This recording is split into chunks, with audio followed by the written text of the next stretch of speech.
Close to nature is close to your world. Myron Homes, Cherubic Farms at Chevilla, 7799949104. 24 గంటల నాణ్యమైన ఉచిత విద్యుత్ ఇవ్వట్లేదు అన్న దాంట్లో ఒక చిన్న బిట్టు తీసుకొని మీరు 3 గంటలకి సంబంధించి దాన్నే ఎందుకు రాద్ధాంతం చేస్తున్నారని రేవంత్ రెడ్డి అడుగుతున్నారు. తెలంగాణ అంటేనే మా బతుకుదేరు రైతులు.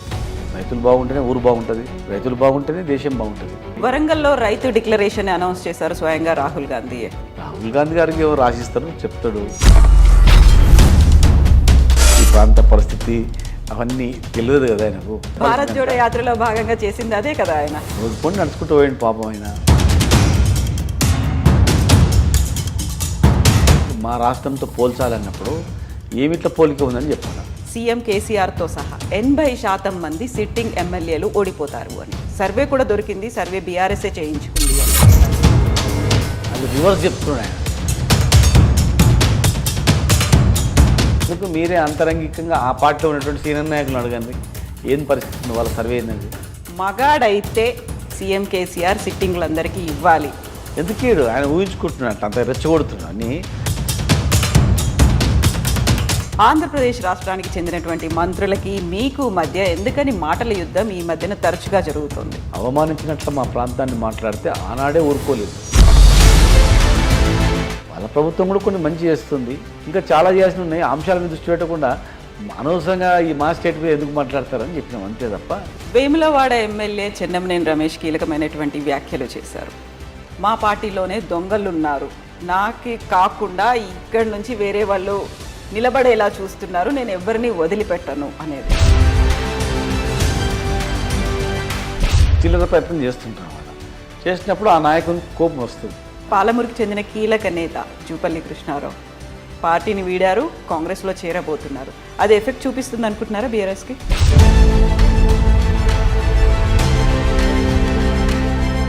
మా పార్టీ చాలా మంచిగా ఉంది, వీళ్ళందరూ మంచి వాళ్ళు కానీ నాకు ఓటేరండి వేస్తారు. మా పార్టీని తిరిగితే ఓట్లు ఇస్తారు. నెక్స్ట్ మేము శ్రీనివాస్ గౌడ్ గారిని ఎలా చూడబోతున్నాం? డిప్యూటీ సీఎం అనేటువంటి ఒక ఆలోచన కావచ్చు, లేకుంటే మీ అనుచరుల నుంచి ఒక మాట వచ్చింది.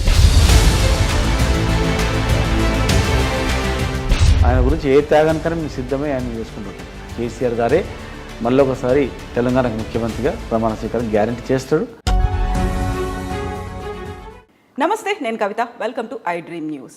తెలంగాణలో ఉచిత విద్యుత్పై చర్చ పక్కదారి పట్టిందా?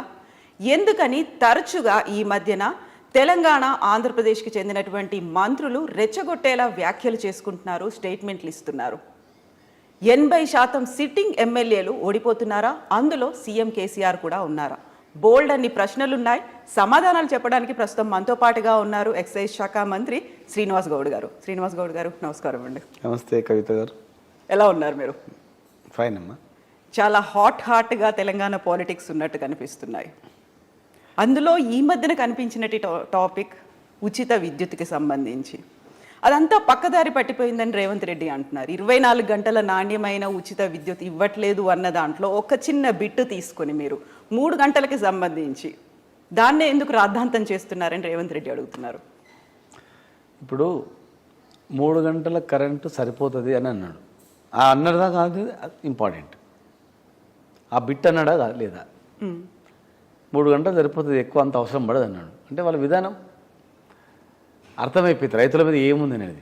ఎందుకంటే గతంలో కూడా వీళ్ళ నాయకుడు, పాత నాయకుడు చంద్రబాబు నాయుడు కూడా వ్యవసాయం దండుగా అన్నాడు. వ్యవసాయం దండుగా వేరే ప్రత్యామ్నాయ మార్గాలు చూసుకోవాలని చెప్పి కూడా అనడం జరిగింది. అయితే ఇక వాళ్ళకి వ్యవసాయం వద్దు, అది వద్దు, ఇది వద్దని వీళ్ళకి ఉంది.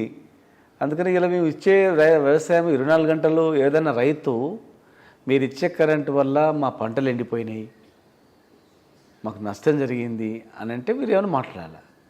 రైతులు హ్యాపీగా ఉన్నారు, కరెంటు ఉంది. ఏదైనా మేము ఇచ్చే కరెంటు వల్ల కరెంటు సరిపోక చేనులు ఎండిపోయినాయి, కరెంటు లేక మేము ఫ్యాక్టరీలు బంద్ చేసుకున్నాం, ఇండస్ట్రీస్ బంద్ అయిపోయినాయి, కరెంటు వల్ల రైతులకు నష్టం జరిగిందంటే వీళ్ళు దాని గురించి కరెంటు గురించి మాట్లాడితే మన అర్థం ఉంది. అది ప్రతిదానికి కమిషన్లకు ముడిపెట్టి దాన్ని తప్పుదో పట్టించడం అనేది అలవాటు అయిపోయింది. మా రైతులకు కోపం వచ్చింది. ఫస్ట్ రైతులు ఇది మేము కాదు. అయితే రైతుల కంటే ఎక్కువగా అగ్రెసివ్గా రెస్పాండ్ అయింది బీఆర్ఎస్ నేతలు, మంత్రులు. ఎందుకనలా? ఖచ్చితంగా మేము రైతులని ఏమనంటే ఊరుకోము. రైతుల కష్టాలు చూసిన వాళ్ళం. తెలంగాణ అంటేనే మా బతుకుదేరు రైతులు. రైతులు బాగుంటేనే ఊరు బాగుంటుంది, రైతులు బాగుంటేనే దేశం బాగుంటుంది. అత్యధిక పంటలు పండిస్తున్నాం. రైతులకు ఏమేం కావాలి మీరు చూడండి. ఏ రాష్ట్రంలో అయినా ఒక కరెంట్ ఇచ్చి బంద్ అవుతుంది, లేకపోతే ఇంకేదైనా ఒక పెట్టుబడి పెడితే ఇస్తుంది, రుణమాఫీ చేసి కాము ఉంటుంది అంతే. కానీ మా చూడండి మా విధానం, మా ముఖ్యమంత్రి గారు రైతుకు కావాల్సిన విత్తనాల నుంచి, గతంలో నకిలీ విత్తనాలు ఉండే నకిలీ విత్తనాల మీద పీడీ యాక్ట్ పెట్టినాం, విత్తనాలు సాగు చేయి. తర్వాత ఎరువుల గురించి పోలీస్ స్టేషన్లో పెట్టి ఎరువులు అమ్మేది గతంలో. ఇలా ఎరువులు పుష్కలంగా దొరుకుతూ ఉన్నాయి. ప్లస్ రైతులు ఏ పంట పండించాలని చెప్పి భూసార పరీక్షలు చేస్తూ ఉన్నాం. పంట పండిన తర్వాత ఎట్లా ధర గిట్టుబాటు ధర ఎట్లా ఇవ్వాలని ఆలోచన చేస్తున్నాం. పండిన పంటను ఎట్లా ఇక్కడ గోదాములు పెట్టాలి, గోడౌన్స్ కట్టిస్తున్నాం. పంటలకు ఒక ఎక్స్టెన్షన్ ఆఫీసర్, అగ్రికల్చర్ ఆఫీసర్ ఉండాలని చెప్పి 5,000 ఎకరాలకు ఒక క్లస్టర్ని ఏర్పాటు చేసినాం. అక్కడ రైతు వేదికలను ఏర్పాటు చేసినాం.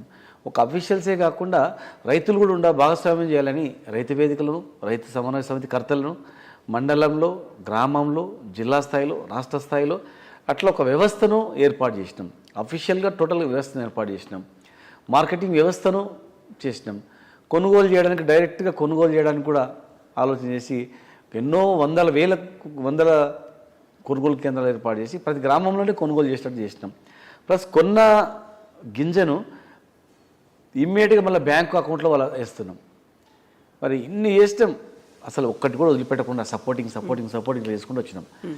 ఈరోజు దేశవ్యాప్తంగా 96 లక్షల ఎకరాలు పండిస్తే పంటను కేవలం ఒక్క తెలంగాణ రాష్ట్రంలోనే దాదాపు 50%, అబోవ్ 50% వరి ప్యాడీ మనం పండించినామంటే అసలు తెలంగాణ ఏ స్థాయికి వచ్చిందో ఆలోచన చేయండి.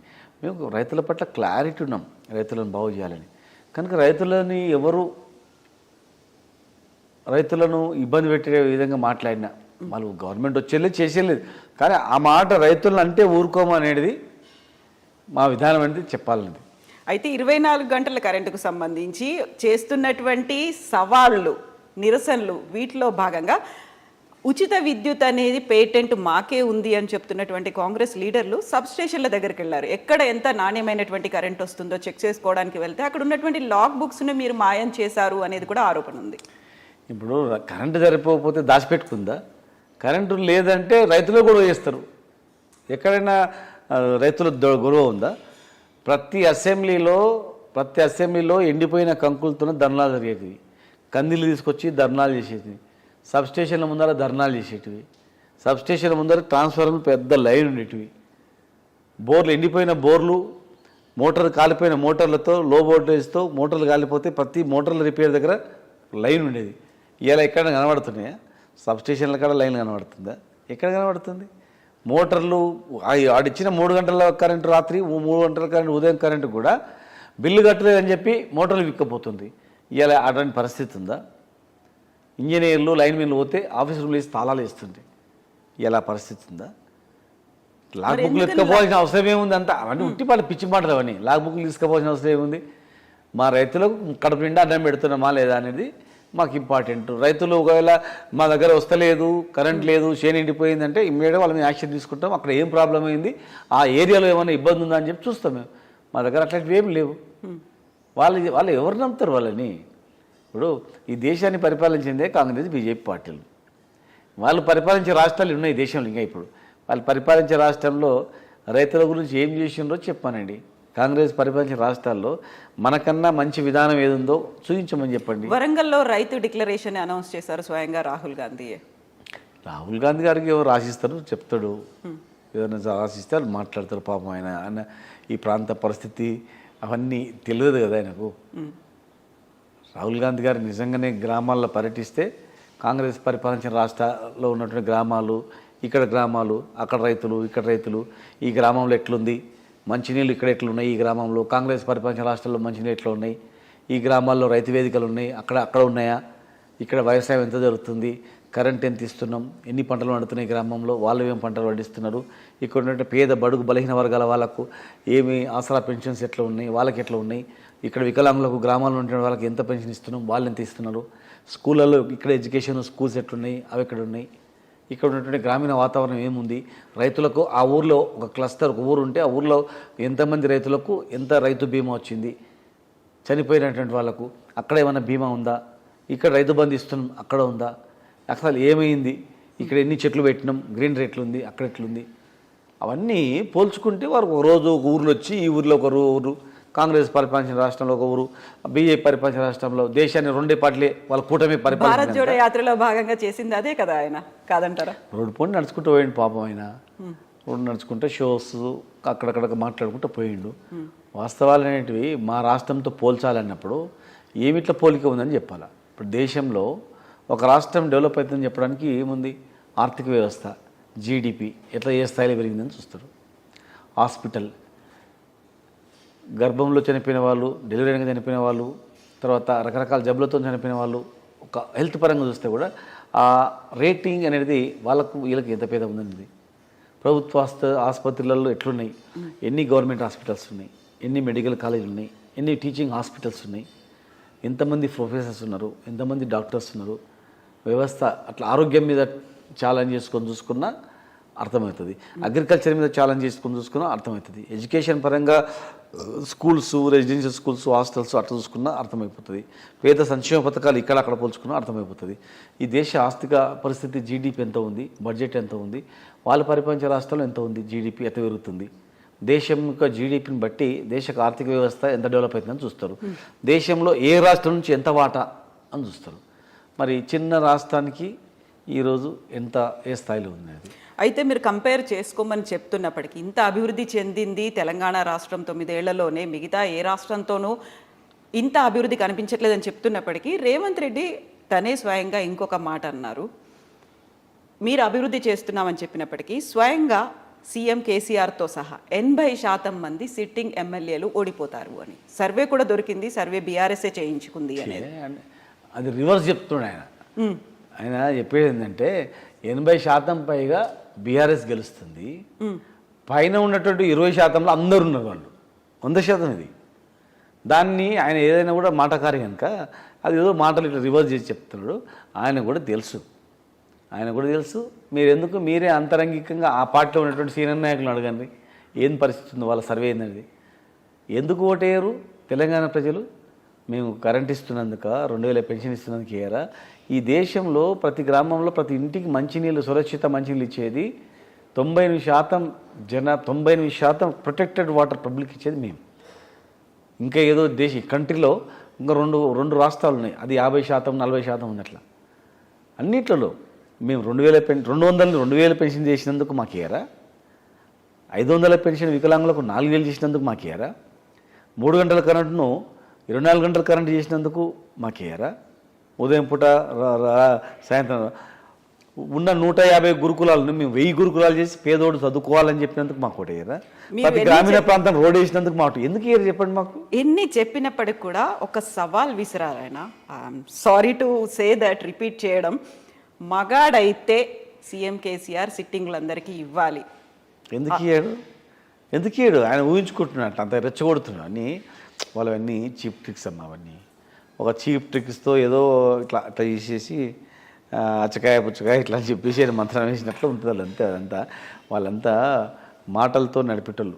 అవన్నీ ఎవరు ప్రజలు పట్టించుకోరు. అవన్నీ అదేముంటుంది సర్వే ఆయన దగ్గర ఎట్లా వెళ్తుంది, ఆయన దగ్గర ఉందా చూపించమని చెప్పి ఆయన్ని మరి ఎవరితో బీఆర్ఎస్ పార్టీ నుంచి వాళ్ళ దగ్గర మేము చెప్తున్నాం కదా, మా సర్వే 80%,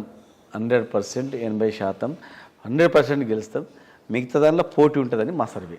మిగతా దానిలో పోటీ ఉంటుంది రకరకాలుగా. అందరికీ ఒక దగ్గర ఇండిపెండెంట్ ఉంటాడు, ఒక దగ్గర ఇంకో ఉంటాడు, ఎలా ఉంటాడు, మళ్ళీ ఉంటాడు, ఎవడు ఉంటారు. అట్లంతే ఒక వ్యక్తిని బట్టి ఉంటుంది. అంతా వ్యక్తులను బట్టి విధానం బాగుంది. అట్లా 10-20 సీట్లలో అక్కడక్కడ ఉంటాయి. 80% మాకుంది, 100% 80% మాకుంది. మీరే చేయండి సర్వే, ఎక్కడ చేస్తారు చేయండి. మీరే సర్వే చేసి మీరు అడగండి. ఎందుకు వేయరు? వాళ్ళు ఏం మొరగా పెట్టిరని వాళ్ళకి వేస్తారు. చెప్పు ఏం చేసిరని. పక్కల మనకన్నా ఎక్కువ బ్రహ్మాండంగా ఆ రాష్ట్రంలో చేసిన చూసినావా అంటే దాన్ని చూసి మనకి వేస్తారు. వాళ్ళు చేసిన దానిలో 0, వాళ్ళు పరిపాలించినప్పుడు 0. ఈ రాష్ట్రాన్ని దివాళించినటువంటి వాళ్ళు ఇలా వాళ్ళు ఒక పార్టీలో, అంతకుముందు ఒక పార్టీలో ఉండి మళ్ళీ ఇప్పుడు ఒక పార్టీకి వచ్చి మళ్ళీ రేపు ఎక్కుంటారో తెలియదు. మేము చేస్తున్నాం అంటే ఎట్లా నమ్ముతారు? అయితే మీరు ఇప్పుడు పక్క రాష్ట్రం గురించి చెప్పారు కాబట్టి ఆంధ్రప్రదేశ్ రాష్ట్రానికి చెందినటువంటి మంత్రులకి మీకు మధ్య ఎందుకని మాటల యుద్ధం ఈ మధ్యన తరచుగా జరుగుతుంది? ఒక ఎజెండా ప్రకారమే మీరు చేస్తున్నారు అనేటువంటి వాదన కూడా ఉంది. వాళ్ళంటే మాకేమొస్తుంది? ఆంధ్రప్రదేశ్ అంటే మాకేమైనా ఓట్లు పడతాయా? వాళ్ళంటే వాళ్ళని ఏమంటే ఇదైతే తెలంగాణ అయిపోయింది, ఏర్పడడం అయిపోయింది. వాళ్ళకి మాకు ఏం సంబంధం లేదు. ఏదైనా మంచి చెడులల్లో మాట్లాడుకోవడానికి సంబంధం తప్ప ఎవరైనా అవమానంగా మాట్లాడితే మేము స్పందిస్తాం. తెలంగాణ తెచ్చుకున్న వాళ్ళం, తెలంగాణ నుంచి కొట్లాడిన వాళ్ళం, మీకంతా తెలుసు, మీరు గతంలో కూడా చూసినారు. అవమానించినట్లు మా ప్రాంతాన్ని మాట్లాడితే ఆనాడే ఊరుకోలేదు. తెలంగాణ అనే పదాన్ని ఉచ్చరించకుండా ఎమ్మెల్యేలను కట్టిదిట్టం చేసిన నాడే మేము ఉద్యోగులుగా ఉండి తిరగబడ్డాం. సకల జల సమ్మె, సాయ నిరకరణ, సంసద్ యాత్ర, సడక్ బంద్, సమర బేరీ అలాంటివి ఎన్నో చేసి ఆ ప్రభుత్వాలను గడగడాలంచడం.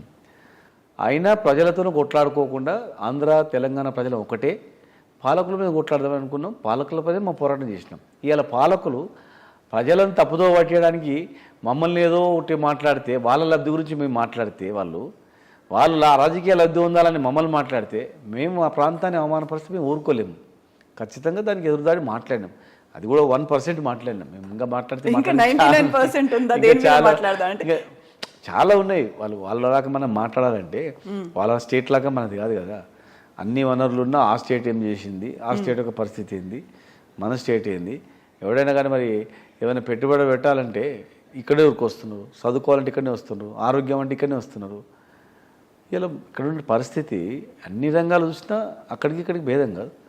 వాళ్ళ రాష్ట్రాన్ని వాళ్ళు కామ్గా పరిపాలించుకుంటే మంచి, అక్కడనే మస్తు సమస్యలు ఉన్నాయి కదా. పాత వాసనలు ఏవి పోలేదు, అలాగే ఉధృతంగా ఉద్యమంలాగా పోరాటం చేస్తూనే ఉంటారు. అంటే వాళ్ళ బాధ్యత గుర్తు చేసినాం. మీ స్టేట్కు రాజధాని అనేది ప్రపంచంలో అనేక దేశాలు ఉన్నాయి. ప్రతి దేశానికి రాజధాని అనేది ఉంది, అనేక రాష్ట్రాలు ఉన్నాయి, రాజధాని ఉంది. ఇప్పుడు దానికి రాజధాని మెరుగ్గా పెట్టుకోలేకపోతున్నారు. రాజధాని మీద దృష్టి పెట్టండి, ప్రజల మీద దృష్టి పెట్టండి, ఆరోగ్యం మీద దృష్టి పెట్టండి. చాలా ఉన్నాయి మీకు సమస్యలు. మేము కొత్త రాష్ట్రం మేము ఎట్లా తిప్పలపడతాం, మీరు తిప్పబడండి. ముట్టిగా ఈ రాష్ట్రం మీద ఎందుకు ఏడుస్తారా? అది పిచ్చా. అయితే మీరు కూడా ఏ రాష్ట్రం మీద ఇలాంటి స్టేట్మెంట్లు ఇవ్వకుండా కేవలం ఆంధ్రప్రదేశ్ మీద ఎందుకని అంత ఎక్కువ ఉంది? మీ ఓటు బ్యాంకుని కాపాడుకునే ప్రయత్నంలో అక్కడి మంత్రులు ఇక్కడి మంత్రులు కలిసి చేస్తున్నటువంటి ఒక మాటల యుద్ధంగా దాన్ని అటువంటి చీప్ ట్రిక్స్ మేము అసలు చేయము. వేరే రాష్ట్రం మా దగ్గరకు ఎవరు అనలేదు అట్లా. రెండు రాష్ట్రాలు మేము కలిసిమెలిసి ఇన్ని సంవత్సరాలు ఉన్నాం కనుక వాళ్ళకు కొంత అసూయ ఉంటుంది. అరే మన కళ్ళ ముందర 9 జిల్లాలు కరువు జిల్లాలు ఉండే, హైదరాబాద్ తప్ప. విడిపోయే కన్నా ఒక 5-6 నెలల ముందు కేంద్రం చేస్తే సర్వే చేస్తే కూడా ఇవాళ పరిస్థితి 10 ఏళ్లలో తారుమారైపోయింది కదా. కేసీఆర్ గారి నాయకత్వంలో పరిపాలన చేసుకుని రాదు వీళ్ళు అన్నాం, కానీ బ్రహ్మాండమైన పరిపాలన చేసుకుంటారు కదా అని ఒక అసూయతో ఏదో ఒక మంత్రి మాట్లాడితే మేము సమాధానం చెప్పినాం అంతే. మీ మాదిరిగా అక్కడ కులాల పిచ్చి రకరకాల అట్లా ఉండవు మాకు. ఇక్కడ అందరం చూసుకుంటాం, మీకు చాలా పనులు మీరు చేసుకోండి, అనవసరంగా తెలంగాణ ఎందుకు వస్తుందని చెప్పినాం అంతే తప్ప వాళ్ళని ఏమనలేదు. వాళ్ళ ప్రభుత్వం కూడా కొన్ని మంచి చేస్తుంది, చేస్తలేదు అనట్లేదు. వాళ్ళు చేస్తున్నారు, ఇంకా చేయాల్సింది ఉంది. వాళ్ళు ఆ గవర్నమెంటే ఉట్టిగేం లేదు. గతంలో ప్రభుత్వం కానీ కొత్త ఏర్పడిన ప్రభుత్వం వాళ్ళు చేసుకున్నారు, ఇప్పుడున్న ప్రభుత్వం చేసుకుంటుంది. ఇంకా చాలా చేయాల్సి ఉన్నాయి. అంశాల మీద దృష్టి పెట్టకుండా అనవసరంగా ఈ మా స్టేట్ మీద ఎందుకు మాట్లాడతారని చెప్పినాం అంతే తప్ప అనవసరమైన వివాదాలు ప్రజల మధ్యలో దారి తీయొద్దని చెప్పినాం అంతే తప్ప వాళ్ళ మీద మాకేం కోపం లేదు. మీరు తెలంగాణకి సంబంధించి 80% సీట్లు మీరే గెలుచుకుంటారని చెప్తున్నప్పుడు ఎందుకని ఇంటర్నల్గా పార్టీల్లోనే నియోజకవర్గాల్లోనే అంత పోటీ వాతావరణం కనిపిస్తోంది? తాండూరుకి సంబంధించి కనిపించింది, స్టేషన్ కన్పూర్లో కనిపించింది, మానుకోటలో కనిపించింది, ప్రతి చోట ఇలా ఎందుకు కనిపిస్తోంది? మీరే ఇంటర్నల్గా సిట్టింగ్లకి స్థానాలు ఇవ్వొద్దని ఇంకొకరిని ప్రోత్సహిస్తున్నారు అనేటువంటి కామెంట్ కూడా వస్తుంది. ఒకటి చూడమ్మా, ప్రభుత్వ విధానం బాగుంది, ముఖ్యమంత్రి గారి మీద నమ్మకం ఉంది, స్కీమ్స్ బాగున్నాయి కనుక ఎవరు టికెట్ ఇచ్చినా గెలుస్తారు. కనుక టికెట్ తెచ్చుకుంటే సరిపోతుందని చెప్పి నాయకుల కాంపిటీషన్ ఉంటుంది. మిగతా దగ్గర టికెట్ ఇస్తాం దాంట్లో కూడా ఓడవుతలేదు. మరి అట్లా సిట్టింగ్ల మీద ఇంకొక వర్గాన్ని ప్రోత్సహించడం అనేది కూడా స్వయంగా పార్టీ నేతలే, అక్కడ ఉన్నటువంటి లీడర్లే ప్రోత్సహిస్తారు. తప్పు. మా పార్టీ 100% సిట్టింగ్ల మీదనే దృష్టి, సిట్టింగ్లకే టికెట్ ఇస్తామని ముఖ్యమంత్రి క్లియర్ చెప్పడం జరిగింది. మా నాయకుడు గతం ఎలక్షన్స్లో కూడా చెప్పిన ప్రకారం ఇచ్చాడు. ఖచ్చితంగా సిట్టింగ్లకే ఇస్తాం, మిగతా వాళ్ళకు ఏదో మిగతా పదవులు ఉంటే ఇస్తామని చెప్పినాం. కాకపోతే వాళ్ళ ఆతృత ఎమ్మెల్యే అయితే బాగుంటుంది అనేటువంటి ఆ పదవి మీద కోరికతో ఏం చేస్తారంటే ప్రయత్నం చేద్దామని చెప్పి ప్రయత్నం చేసుకుంటారు తప్ప పార్టీకి వ్యతిరేకం చేసేది ఏముండదు, పార్టీకి ఆయన వ్యతిరేకం చేస్తే కూడా నష్టం పార్టీకి ఉండేది ఏం లేదు. ఈరోజు కేసీఆర్ గారిని చూస్తారు, పథకాలు చూస్తారు, ప్లస్ లోకల్ ఎమ్మెల్యే కొంత పర్సెంటేజ్ ఉంటుంది ఆయన మీద, ఆయన ప్రవర్తన మీద. కనుక ఎక్కడైతే గెలుస్తామో పార్టీ బాగుందన్న దగ్గరనే కాంపిటీషన్ ఉంటుంది. ఇప్పుడు వాళ్ళకు క్యాండిడేట్లు లేరు చెప్తున్నా. చాలా ఈ రెండు పార్టీలకు ఏముండదు చెప్పండి, క్యాండిడేట్లు దొరకరు, వాళ్ళకు క్యాండిడేట్లు ఉండరు. ఉన్న కూడా ఎవరినో పట్టుకొచ్చి నిలబెడతారు అంతే. వాళ్ళు ఎట్లా గెలవాలని వాళ్ళ ప్లాన్లు వాళ్ళకు ఉంటాయి, నాయకుల ప్లాన్లే, మెయిన్ లీడర్లే మనం ఎట్లా గెలవాలని వాళ్ళకే ఇట్లా కొట్టుకుంటూ ఉంటుంది. వాళ్ళు ఏదో ఒకటి గంభీరత్వం చూపించుకోవాలా, ఏదో మాకు ఇంత బలం ఉందని చూపించుకోవాలా అని చెప్పి వాళ్ళు చేసినాం తప్ప 100% నీ ఏ సర్వే చేసినా బీఆర్ఎస్ అంతే. వేములవాడ ఎమ్మెల్యే చెన్నమనేని రమేష్ కీలకమైనటువంటి వ్యాఖ్యలు చేశారు. మా పార్టీలోనే దొంగలున్నారు, నాకి కాకుండా ఇక్కడి నుంచి వేరే వాళ్ళు నిలబడేలా చూస్తున్నారు, నేను ఎవరిని వదిలిపెట్టను అనేది. నాకు పదవి వ్యామోహం లేదు, బట్ ఎవరిని వదిలిపెట్టను అంటారు ఆయన. ఇప్పుడు ఇంటర్నల్గా ఎట్లున్నామంటే ఇంటర్నల్గా చాలా ఇప్పుడు నాయకులు ఉంటారు, వాళ్ళు కూడా ఏంటంటే కోరిక వచ్చి మనిషి అయిన తర్వాత కోరికలు తప్పవు కదా. మనిషి అయిన తర్వాత నేను కూడా ఎమ్మెల్యే అంటే బాగుండే, ఆయనకు రాకపోతే నాకు వస్తుంది, ఆయనకు రాకుండా అని ఏదో చేయాలని ప్రయత్నం, చిల్లర ప్రయత్నం చేస్తుంటారు అన్నమాట. చేసినప్పుడు ఆ నాయకునికి కోపం వస్తుంది, నేను పని చేస్తున్నా, ఈ నియోజకవర్గాన్ని అభివృద్ధి చేస్తున్నా, ఇట్లా అంటారా, నాతో సాయం పొందినాడు నాకే ఇట్లా చేస్తాడు అని కోపంతో మాట్లాడతారు. ఆవేశంగా మాట్లాడిన మాటలు తప్ప ఏదో పార్టీ మీద నాయకత్వం మీద అని కాదు. లోకల్ పరిస్థితులను బట్టి ఇంటర్నల్ ఆయన నియోజకవర్గంలో ఉన్నటువంటి నాయకుల మీద ఉన్న కోపంతో మాట్లాడతారు. దాన్ని ఏదో పెద్ద మీరు చూపిస్తుండొచ్చు, కానీ అట్లేం లేదు. మా పార్టీలో కంపల్సరీ మా నాయకుడు సిట్టింగ్లకి ఇవ్వాలనే విధానం ఉంది, సిట్టింగ్లను ప్రోత్సహించడం జరుగుతుంది. మీరు చూడండి ఎక్కడైనా కూడా మొదటి నుంచి కూడా ఎమ్మెల్యేలే సూపర్ పవర్ అని చెప్పిండు. ఎమ్మెల్యే చెప్పిందే చేయాలి అందరు.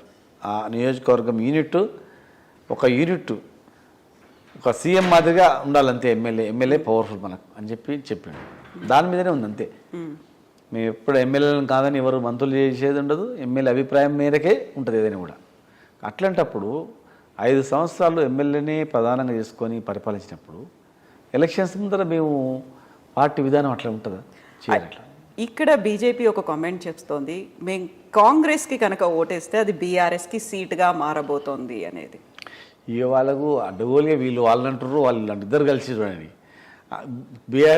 కాంగ్రెస్ వాళ్ళు ఏమో బీజేపీ వీళ్ళు అంటారు, బీజేపీ వాళ్ళు ఏమో లేదు కాంగ్రెస్ అంటారు. అంటే వాళ్ళకి గెలవలేక ఏదో ఒకటి మాట్లాడి అట్లా మాట్లాడుతుంది తప్ప పుట్టిది అదంతా. మాకు ఈ 2 పార్టీల మీదనే మాకు ఫైటింగ్. 2 పార్టీలే దేశాన్ని పరిపాలించినాయి కనుక రేపు బీఆర్ఎస్ని దేశంలో మమ్మల్ని ముందుకు తీసుకొస్తే తెలంగాణ మాదిరిగా దేశాన్ని మొత్తం చేస్తామన్నది మా విధానం. సో బండి సంజయ్ మార్పు వెనకాల కూడా కిషన్ రెడ్డిని పెట్టడానికి ప్రధాన కారణం కేసీఆరే అనేది. అట్లుంటుంది వాళ్ళ పార్టీ, జాతీయ పార్టీ. రోజు వాళ్ళకి మాకు ఫైటింగ్ అవుతుంది, రోజు వాళ్ళని మేము టార్గెట్ చేసి మేము దేశవ్యాప్తంగా మేము పార్టీ పెట్టినాం. అది ప్రాంతీయ పార్టీ కూడా కాదు. మొత్తం దేశం మొత్తంలో ఒక జాతీయ పార్టీ ఉంది. ఒక జాతీయ పార్టీని ఇంకొక జాతీయ పార్టీ ఎట్లా ప్రోత్సహిస్తే చెప్పండి? వాళ్ళకి దరిదాపులో దగ్గర వస్తుంది. లోపాయకారి ఒప్పందం ఎట్లుంటుంది? ఇప్పుడు మహారాష్ట్రలో మేము బలపడుతున్నాం, మెల్లగా విస్తరిస్తున్నాం, చాలా రాష్ట్రాలు మాకు ఆహ్వానిస్తున్నాం రావాలని చెప్పి. మేము ఒక బలీయమైన శక్తిగా ఎదుగుతున్న వాళ్ళను అవతల బలంగా ఉన్న వాళ్ళు మమ్మల్ని ఎదగకుండా ఆపుతారు, కానీ మేము చెప్పిన మాట వాళ్ళు ఎట్లా వింటారు? ఎవరైనా చెప్తారని అర్థం ఉండాలి కాదు, ఎవరైనా నమ్మేటట్టు ఉండాలి. మీకు కాంగ్రెస్ వాళ్ళేమో అంటే దీనికి నమ్మడానికి, ఇలా అనడానికి కూడా ప్రధాన కారణం గతంలో బీజేపీ మీద విరుచుకుపడినటువంటి బీఆర్ఎస్ నేతలు, సీఎం కేసీఆర్ ఇప్పుడు సైలెంట్ అయిపోయారు, కాంగ్రెస్ మీద ఆ బాణాన్ని ఎక్కువ పెట్టారు. అవును, ఒకసారి దాన్ని వీక్ చేస్తాం, ఇంకో పార్టీ ఉందనుకో దాన్ని వీక్ చేస్తాం. ఒక పార్టీ బీజేపీ ఆల్రెడీ వీక్ అయిపోయింది, వాళ్ళ విధానాలను మేము ఎండగడతాం, మేము చెప్తాం కదా, అరే మీరేం చేసారు మీ పరిపాలించే రాష్ట్రాల్లో? రైతులను కొట్టిస్తారు, రైతులను దొక్కిస్తారు, అందరినీ నోరు బంద్ చేస్తారు, ఏందని చెప్పినాం. ఇక్కడ వీళ్ళు ఊరికి ఆడుతున్నారు, మీరు అసలు మీ సంగతి ఏందని చెప్పి అడుగుతాం జనరల్గా, అంతే కదా. సో వాళ్ళ పని అయిపోయింది కాబట్టి వాళ్ళని వదిలేశారు, అంతేనా? అంతే కదా. ఇప్పుడు వీళ్ళని అడుగుతాం ప్రధానంగా. ఈరోజు బీజేపీ అనేది తెలంగాణలో ఎప్పుడు ఉండదు. అది తెలంగాణ ప్రజలు చాలా తెలివిమంతులు, మొత్తం గమనిస్తారు. ఇక్కడ ఏంది పౌరుషం గడ్డ, ఇది మామూలుగా అన్ని రాష్ట్రాలు వేరు, ఇది వేరు. అన్నీ నక్సల్బరి ఉద్యమము, సాయుధ పోరాటము, తెలంగాణ రాష్ట్ర పోరాటము, ఏమి విచిత్రం అసలు. వేరే పోల్చుకుంటేనే ఇదంతే, ప్రపంచంలో ఎక్కడ ఉండదు. ఈడ జరిగిన చిన్న సంఘటనను పెద్ద చూస్తారు ప్రపంచ దేశాల్లో. ఒక రాష్ట్రం నుంచే వేల మంది చనిపోయినటువంటి, త్యాగాలు చేసినట్టు చరిత్ర ఉన్నట్టు గడ్డ ఇది. కనుక ఇక్కడ ఏదో అవి అవి మాటలు నమ్మేటోళ్ళు లేరు ఇక్కడ. మీరు ఇన్ని రకాల ఉద్యమాల గురించి చెప్పారు, కానీ రజాకార్ల మీద జరిగినటువంటి పోరాటం గురించి మీరు చెప్పలేదు కాబట్టి చరిత్రని ఇప్పటిదాకా చెప్పలేదు. అందుకే మేము రజాకార్ సినిమా తీస్తున్నామని బీజేపీ లీడర్లు అంటున్నారు. వాళ్ళు మీరు చూడండి, వాళ్ళ సినిమా అంతా రెచ్చగొట్టే సినిమానే. వాళ్ళంతా ఏంటంటే ప్రజలను రెచ్చగొట్టి ఓట్లు దండుకోవాలనేది వాళ్ళ విధానం. గుడి కడతామని చెప్పి ఒకసారి, దేశంలో సరిహద్దులో మేమే ఇట్లా చేసినామని చెప్పి ఒకసారి, ఒక్కొక్కసారి అట్లా వాళ్ళ టోటల్గా ఒక సెంటిమెంట్తోనే ఓట్లు తీసుకోవాలనేది వాళ్ళ విధానం. మేమేమో పని చూపించి పని చేసి ఈ పని చేసినాం అని చెప్పి చేసే విధానం మాది. వాళ్ళు అంతే కదా, వాళ్ళంతా రెచ్చగొట్టడం అంతే. వాళ్ళు ఏం చేసిండ్రు మరి? వాళ్ళేం చేసిండ్రు? దేశానికి వాళ్ళు ఏం చేసిండ్రు? ఉద్యోగాలు ఎక్కడ పోయినవి? 2 కోట్ల ఉద్యోగాలు ఎక్కడ పోయినవి? నల్లధనం తీసుకొస్తామని అవి ఎక్కడ పోయినవి? ఎంతోమంది లక్షలకు 100,000 కోట్ల ఎగ్గొట్టి పనులను మాఫ్ చేసి పడేస్తున్నారు. తెలంగాణకు జాతీయ హోదా ఇవ్వలేదు, ఒక ప్రాజెక్ట్ ఇస్తామని ఇవ్వలేదు, రైల్వే కోచ్ ఇస్తామని ఇవ్వలేదు, విభజన చట్టంలో ఏం అమలు చేయలేదు, ఉన్న 7 మండలాలు అక్కడ కలిపేసిండ్రు. ఇవాళ ఆ సినిమా తీసి ఈ సినిమా తీస్తే తెలంగాణ సినిమా అనేది మర్చిపోరు. తెలంగాణ సినిమా అందరి ప్రజలలో ఉంది. ఆ సినిమాల ముందు తెలంగాణ అనేది, రాష్ట్రం అనేది, వెనుకబాటుతనం అనేది, మేము పడ్డ కష్టాలు అనేది ఇంకా మర్చిపోలేదు వాళ్ళంతా. సో తెలంగాణ సినిమా మీరు చూపిస్తారా? మంచి సినిమా ఆల్రెడీ తెలంగాణ సినిమా మా విధానమే తెలంగాణ నుంచి చూపిస్తున్నారు. నడిపించేది అంతా అదే కదా. మా అభివృద్ధి, పేద ప్రజలకు ఇచ్చేటువంటి అన్నీ కూడా మా కళ్ళ ముందర ఆవిష్కరించి మేము చేస్తాం. ప్రతి వ్యక్తికి లబ్ధి చూపించి చేస్తాం. ప్రతి మనిషి కనిపిస్తలేదా? గ్రామాల్లో కనిపిస్తలేదా? ఇలా ఎంతమంది ఒకనాడు బతుకుదేరుకు ఇదే మామనాడు జిల్లా నుంచి 14 లక్షల మంది వలస పోయారు. మరి అలా తెలంగాణ నుంచి ఎక్కడెక్కడో పోయారు. ఇప్పుడు ఎంతమంది తెలంగాణ బతుకుతున్నారు? హైదరాబాద్ ఎంతమంది బతుకుతున్నారు? హైదరాబాద్ కూడా 3 గంటలు అవుతుంది నుంచి. ఇలా గంటంబావులో పోతున్నాం. రోడ్లు మంచిగా అయినాయి, కనెక్టివిటీ వచ్చింది, ఇక్కడనే ఇండస్ట్రీస్ వస్తున్నాయి, ఇక్కడనే పెద్ద రిజర్వాయర్స్ వస్తున్నాయి. అయితే పాలమూరుకి సంబంధించి మీరు ఇంత అభివృద్ధి చేస్తున్నామని చెప్పినప్పటికి కూడా పాలమూరుకి చెందిన కీలక నేత జూపల్లి కృష్ణారావు పార్టీని వీడారు, కాంగ్రెస్లో చేరబోతున్నారు. అది ఎఫెక్ట్ చూపిస్తుంది అనుకుంటున్నారా బీఆర్ఎస్కి? ఇప్పుడు ఒక వ్యక్తిగతంగా ఆయన జరిగినటువంటిది రాజకీయపరమైనటువంటి అంశాలతో పోతుండే తప్ప ఏ అభివృద్ధి గురించో ఏదాని గురించి కాదు కదా. అక్కడ ఆ నియోజకవర్గంలో ఆయన ఓడిపోయిండు, గెలిచినా మా పార్టీలోకి వచ్చిండు, మళ్ళీ ఆయన నిలబడాలన్నప్పుడు మా పార్టీలో సిట్టింగ్లకే మేము ఇస్తామని చెప్పినాం. మరి సిట్టింగ్లకు ఇచ్చినప్పుడు ఆయన ఆటోమేటిక్గా ఏదో పార్టీని చూసుకొని మాట్లాడాలా, రేపు ఓటు పడాలంటే ఖచ్చితంగా మమ్మల్ని ఏదో అనాలి తప్ప ఆయనకు మాత్రం నిలవదా? ఆయన మనసులో మాత్రం తెలంగాణ వచ్చిన తర్వాత ఆగమైందా, మంచిగా అయిందా అనేది ఉంటుంది. ఇది రాజకీయంగా ఆయన ఎన్నో సంవత్సరాలు రాజకీయంగా ఉన్నాడు కనుక ఖచ్చితంగా నిలబడాలంటే మరి వేరే పార్టీలో నిలబడాలి. వేరే పార్టీలో నిలబడేటప్పుడు మా పార్టీ బాగుంది, మంచిగా ఉంది అని చెప్పడానికి రాదు కదా. మా పార్టీ చాలా మంచిగా ఉంది, వీళ్ళందరూ మంచి వాళ్ళు కానీ నాకు ఓటేరంటే వేస్తారు. మా పార్టీని తిడితేనే ఓట్లు ఇస్తారు. రాజకీయం తప్ప అట్లేం లేదు. ఆయన మనసులో కూడా తెలుసు తెలంగాణ మంచిగా ఉందా లేదా, అప్పటికి ఇప్పటికి ఏం భేదమని కూడా తెలుసు. సో ఇప్పుడు తెలంగాణలో ఇంకొక ఉద్యమం లాంటిది కనిపిస్తోంది ఓబీసీలకి సంబంధించి. ఒక డిక్లరేషన్ కావాలి, కీలకమైనటువంటి పదవులు రావాలి అనే దాంట్లో ఒకవైపు పొన్నాల లక్ష్మయ్య కాంగ్రెస్ నుంచి వాయిస్ రేస్ చేశారు, మరోవైపు బీజేపీలో బండి సంజయ్ని దించేశారు, ఆయన కూడా బీసీ లీడర్ అనేది. ఎలా ఉండబోతుంది అనుకుంటున్నారు ఓబీసీకి సంబంధించి తెలంగాణలో పరిస్థితి? ఒక్కటైతే ఓబీసీలకు సంబంధించినటువంటిది కొంత చాలామంది పేద వర్గాల ఓబీసీలకు సంబంధించిన వాళ్ళు అంటే మనకు జనాభా ప్రాతిపదికన రాజకీయ పరంగా మాకు స్థానం లేదు అనేటువంటిది మాత్రం ఉంది. ఒకటి ఉంది, అది ఉంది. ఒక నివురు కప్పిన నిప్పుల మాదిరిగా అరే ఎట్లా ఏంది అనేది ఉంది. దేశవ్యాప్తంగా ఉంది, తెలంగాణలో కాదు, దేశవ్యాప్తంగా ఉంది. 80 కోట్ల జనాభా ఉన్నటువంటి భారతదేశంలో ఒక మంత్రిత్వ శాఖ లేదు, తర్వాత వాళ్ళకు ఒక బడ్జెట్ కేటాయింపు లేదు అని. అంటే ఎవరికైనా అన్యాయం జరిగినప్పుడు ఏమవుతుందంటే అక్కడ నుంచి పుట్టుకొస్తుంది. ఇప్పుడు తెలంగాణని సరిగా ఈ ప్రాంతాన్ని ఈక్వల్గా పరిపాలించింటే తెలంగాణ ఉద్యమం వస్తుందా? నీళ్లు నిధులు ఖర్చు పెట్టి ఈక్వాలిటీ ఉంటే ఒక ఇంట్లో తండ్రికి ఒక 3 పిల్లలు ఉంటే 3 పిల్లలను ఈక్వాలిటీగా చూస్తే 3 పిల్లలు తండ్రి దగ్గర ఉంటారు. 3 భార్యలను కోడళ్ళను సరిగా చూస్తే ఇంట్లోనే ఉంటారు. ఒక కోడలను 2 కోడలను మంచి చూసి ఇంకొక కోడలను సరిగా చూడలేదనుకో, పండుగకి 2 మంచిగా 1000 రూపాయల బట్టలు తీసుకొచ్చి ఈమెకు 100 రూపాయలు ఇచ్చింది అనుకో, వాళ్ళకి మంచి ఉడుకుడు కన్నం పెట్టి వీళ్ళకి సద్యాన్నం పెట్టింది అనుకో, బట్టలు గిట్టలను చదువుకొని గుడిసెలో పోయి ఉందాం కానీ ఉండదు పని వెళ్ళిపోతారు. అంటే ఒక ఆ, భేదాభిప్రాయాలు వచ్చినప్పుడు అవమానాలు భరించారనమాట. అట్లా ఈరోజు ఒక దేశవ్యాప్తంగా ఇంత జనాభా ఉన్న వాళ్ళకు మంత్రిత్వ శాఖ ఇవ్వరా, బడ్జెట్ ఇవ్వరా, అసలు చట్టసభలలో ఇప్పుడు తెలంగాణ మా అసెంబ్లీ తీర్మానం చేసి పంపినాం, చట్టసభలో రిజర్వేషన్ ఇవ్వరా, పట్టించుకోరా అనేది ఎట్లా ఉంది. దేశంలో ఉన్నటువంటి వాళ్ళకు ఉంది కానీ పట్టు దొరకట్లేదు వాళ్ళకు, ఎట్లా అనేది రావట్లేదు. ఈ చిల్లెంపల్లి అయినట్లుంది. కానీ ఏదో ఒక రోజు దేశవ్యాప్తంగా అనేది గ్యారంటీ వస్తుంది. ఇప్పుడు ఒక ప్రధానమంత్రి బీసీ ప్రధానమంత్రి అని అయ్యిండు. బీసీ ప్రధానమంత్రి అయిందంటే బీసీ ప్రధానమంత్రి అయినా బీసీలకు ఏం చేయలేదు. అంటే ఒక కులమైన వచ్చి సీట్లో ఉంటేనే ఆయన కులం చేస్తాడని కాదు. ఏ కులమైన అందరు ఈక్వల్ చూసినప్పుడు ఉంటుంది. ఈరోజు తెలంగాణ రాష్ట్రంలో మీరు చూడండి, గురుకులాలు తెచ్చినాం చదువుకోవడానికి అందరికీ. ఓసీలో కూడా రిజర్వేషన్ ఇచ్చినాం. ఓసీలో కూడా చాలామంది పేదలు ఉంటారు. ఒక కులం అనగానే మొత్తానికి ధనవంతులు ఉండరు. వాళ్ళకి కావాల్సినది ఆర్థిక స్తోమత, ఆర్థిక లాభాలు అనేటివి చేపిస్తున్నాం, కుల వృత్తులకు సంబంధించి చేస్తున్నాం.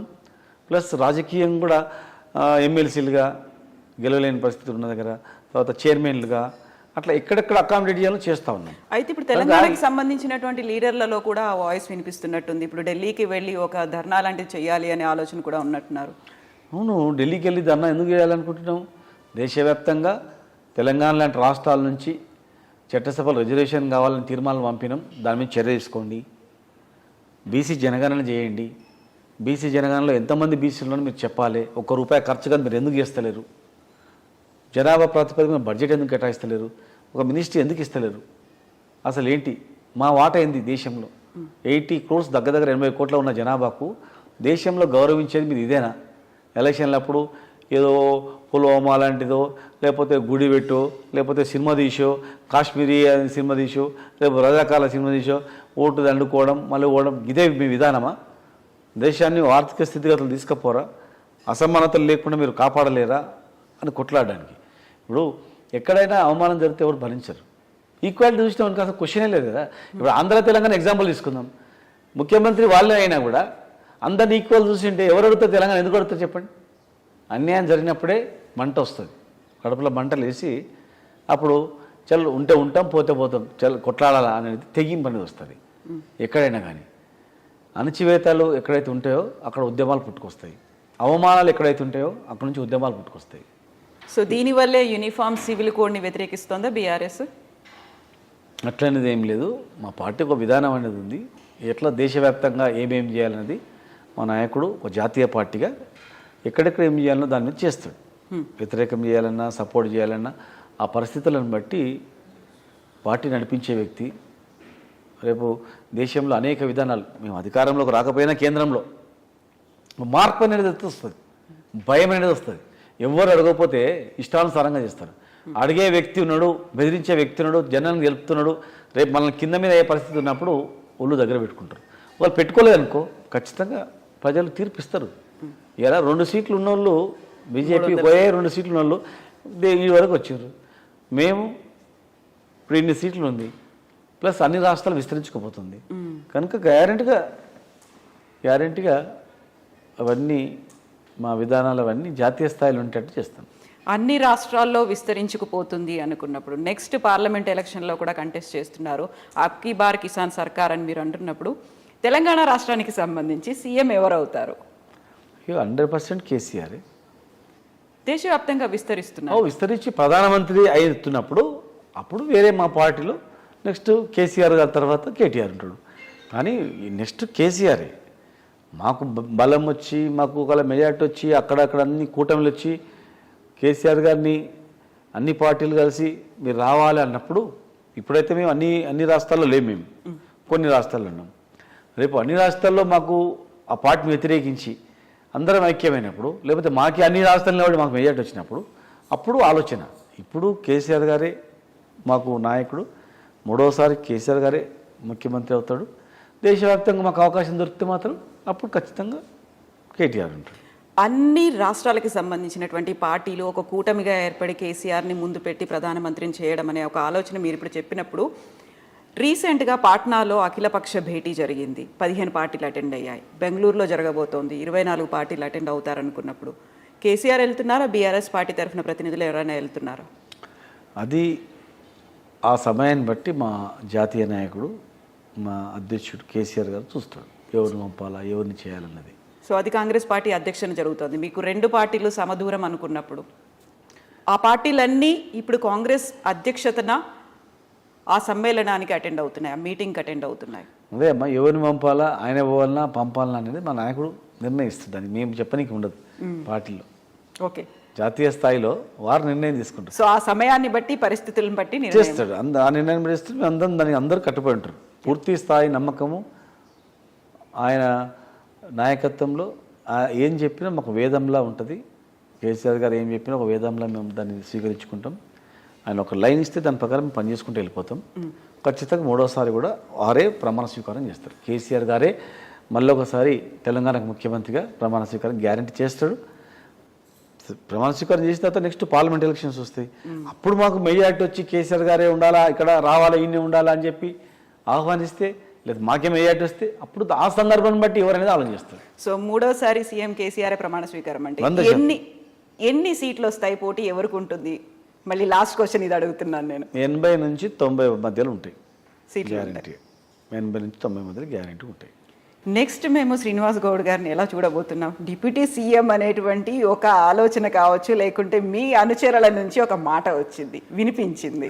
లేదమ్మా, మా నాయకుడు ముఖ్యమంత్రి అయ్యి మేము మంత్రిగా ఉంటే సంతోషం, అంతే. నాకు ఆయన నాయకత్వంలో ఆ రోజు ఉద్యమంలో వారు ఎంబడి ఉన్నాం, వారు అడుగుజాడలు నడిచినాం. మీకు అందరూ కూడా తెలుసు.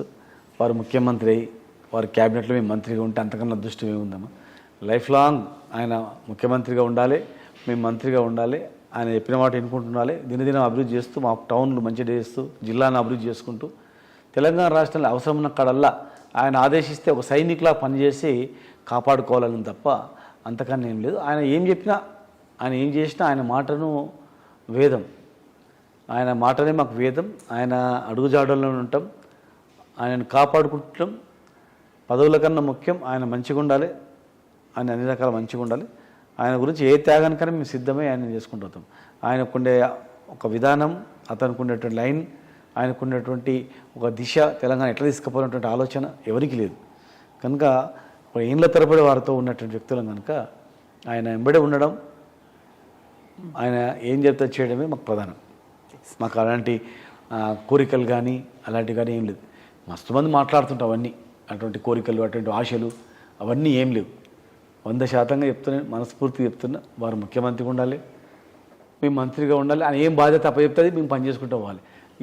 ఇది చాలు మాకు. థ్యాంక్ యూ సో మచ్ అండి, thank you so much. That's all with Srinivas Goud గారు. This is Kavitha signing of.